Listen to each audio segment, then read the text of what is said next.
sering sakit kepala itu bukan berarti kok terus langsung lompat ke kesimpulan atau kecurigaan ke arah tumor otak.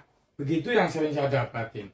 Padahal masih anak-anak muda, masih bahkan remaja, atau ya yang udah dewasa tua pun juga ya. Jadi jangan cari yang rumit dulu, jangan cari yang set ending dulu gitu loh. Cari yang simpel dulu penyebabnya.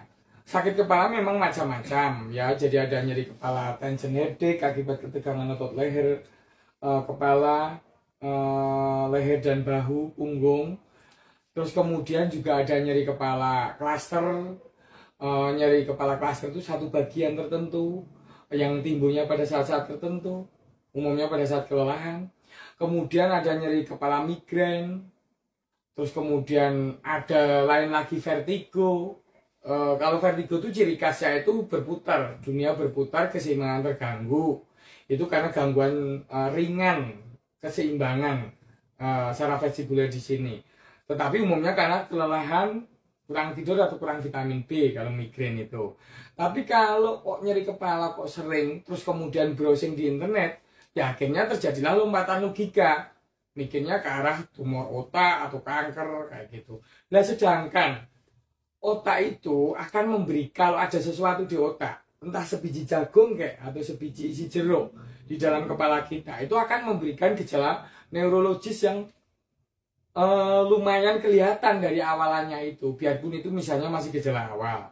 Entah sering sakit kepala terus-terusan memang oke yang pertama. Terus kemudian yang kedua, itu biasanya mual muntah. Ya, terus kemudian ada gangguan neurologis tadi yang saya bilang tadi. Tapi biasanya gangguannya itu sifatnya unilateral sebelah.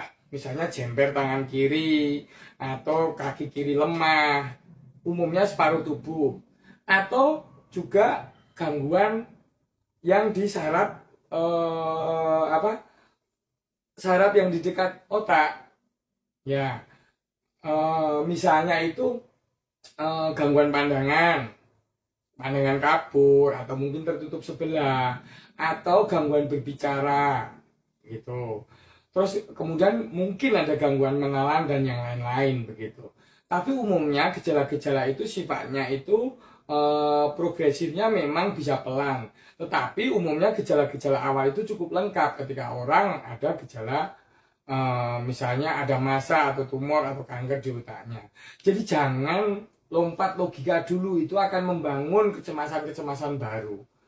Sederhana dulu, cari penyebab yang paling mudah. Makanya refleksi dulu, diam dulu, kalau perlu record dulu yang dari awal. Misalnya kegiatan harian, apakah tidur kurang dari 6-7 jam sehari? Kemudian kurang tidur dicentang. Kemudian yang kedua, apakah seharian itu nunduk atau banyak angkat berat? Itu coba dicek. Ataukah minum es berlebihan? Misalnya, minum es saja, kalau es masuk ke tenggorokan itu menyempitkan aliran darah yang ke kepala, itu bisa menyebabkan sakit kepala.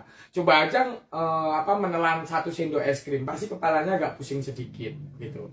Terus kemudian cek lagi apakah terlalu lama main HP atau terlalu lama di depan komputer. Karena kontraksi otot mata, kontraksi pupil maupun otot mata itu bisa menyebabkan sedikit ketegangan otot di sini, ya bisa menyebabkan migrain atau nyeri kepala klaster begitu. Nah, makanya Kak, apakah setelah nonton laptop atau HP itu sempat ngeliatin pemandangan keluar untuk relaksasi sebentar? Itu salah satu cara misalnya. Jadi cek hal-hal sederhana tersebut. Kalaupun memang dari hal sederhana itu kok ada, ya perbaikin yang sederhana itu, cukupkan jam tidur, kurangi pajanan terhadap HP maupun layar laptop misalnya. Kemudian jangan minum dingin berlebihan, lakukan relaksasi otot. Kemudian ya minum obat analgesik kalaupun memang nyeri. Ketika nyerinya reda, ya efek analgesik memang sekitar 6 jam sampai 12 jam. Nah kalau nyerinya belum reda sehari 2 hari, perlu dicek apakah demam apa tidak. Mungkin aja itu gejala awal peradangan begitu.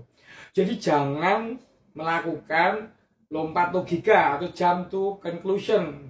Itu akan membuat kamu cemas. dan membuat sensasi ringan pun membuat hidupnya menderita.